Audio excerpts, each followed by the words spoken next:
This is the Scarcity Studios YouTube channel. Please don't forget to like, comment, share and subscribe. And our sponsors at Alpha Claims and Hire Birmingham, the leading and best accident management company. Get a replacement car anywhere in 1 hour.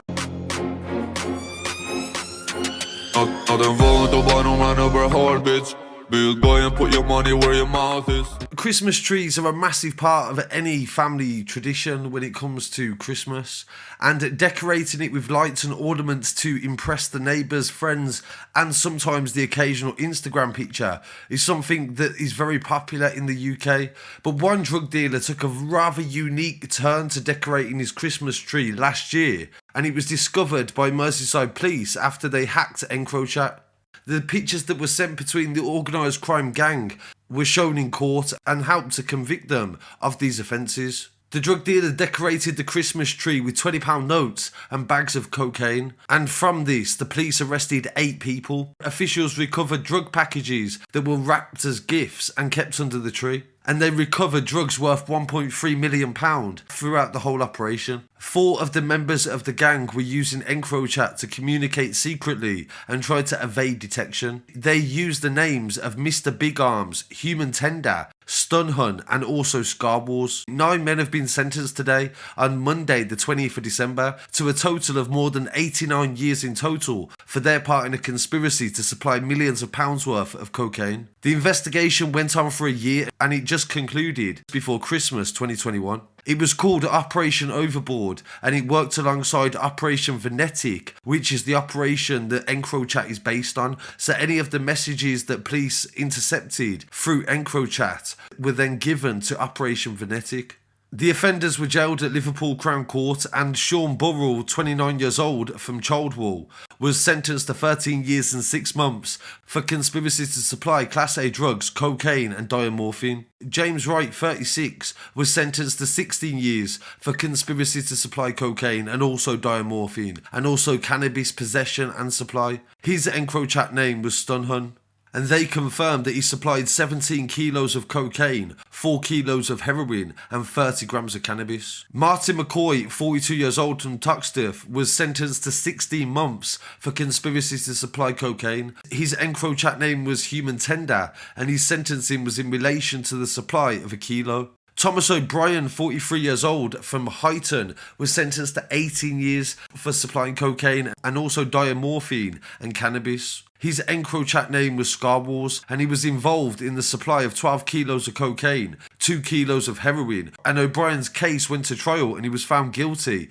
by a unanimous verdict last month. And this was the first trial involving Encrochat data in Merseyside. Michael Joseph, 56 years old, of Rock East Lane, Birkenhead, was sentenced to 8 years for possession of cocaine with intent to supply. Marvin Porcello from Rathbone Road, Liverpool, 47 years old, was sentenced to 7 years and also 6 months for supplying cocaine and also diamorphine. Stephen Sinclair, 52 years old, from Huyton, was sentenced to 10 years for conspiracies to supply cocaine and diamorphine. David Conroy, 43 years old, from Toxteth, was sentenced to 8 years for supplying diamorphine, and Kieran Meehan, 30 years old, from Wavertree, was sentenced to 7 years for diamorphine supplying and also cannabis.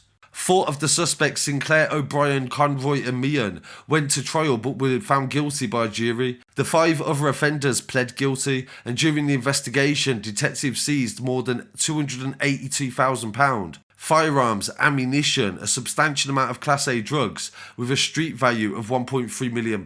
During the operation, it became evident that 4 of the co-conspirators, Sean Burrell, James Wright, Martin McCoy and Thomas O'Brien, had been using Encrochat, and law enforcement officials in Europe managed to hack Encrochat, and they used this to discover who was involved in serious organised crime. At a previous hearing in the same operation that I covered, Thomas Penrith was sentenced and Andrew Webb to 25 years each for their roles in the Knowsley Village operation. Detective Inspector Paul McVeigh said today's sentencing of 9 men under Operation Venetic and Operation Overboard is a big success.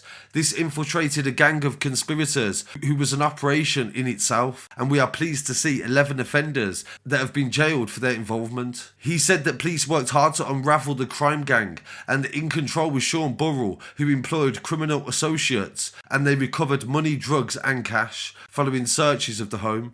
The trial of Thomas O'Brien was the first involving Encrochat, and there have been many since. And despite him contesting that he used the device, when it went to trial, the evidence against him was so strong that the unanimous verdict was determined. Trevor Jones, defending, said that O'Brien was in possession of Rolex watches, Louis Vuitton footwear, and also bottles of champagne. This was indicative of a prominent role within the Merseyside drug trade, but described his clients as a man of straw. And Mr. Parry Jones said the Rolexes were fake and the champagne bottles were from his wedding. He lived in a rented accommodation and the cars that he drove were not his and were rented similarly. His defence solicitor said that the Encrochat messages referred to him being in debt and that any money that he earned was going to a gang that he owed money to. The court heard that O'Brien from Knotty Ash went under the name of Scar Wars on Encrochat, and because he had a scar on his face and he mentioned the relevant birthdays and also sent messages with postcodes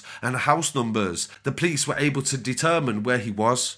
And this is something that a lot of people have asked with Encrochat, is how did they know how to find people? And that is literally mainly just due to the fact that people were telling each other where they was. They'd send their postcode and then you just turn up. And that's exactly what the police did. They couldn't tell exactly where the phone was unless you said in a message the location of your address. The judge said this was a large, professional, sophisticated, well-planned, well-organised and successful operation, and it was only taken down due to Encrochat. And this is why the sentences the judge said were so severe in the case. So I thought this is a really interesting story and gives great insight into how the judge sees the case and how the court sees Encrochat and the evidence and how they gather it as well. So I really appreciate you joining me today. Please leave your comments below and don't forget to follow me on social media as well at Scarcity Studios on Instagram, TikTok, Twitter and Facebook. And I'll be back again very shortly with some more news. Peace.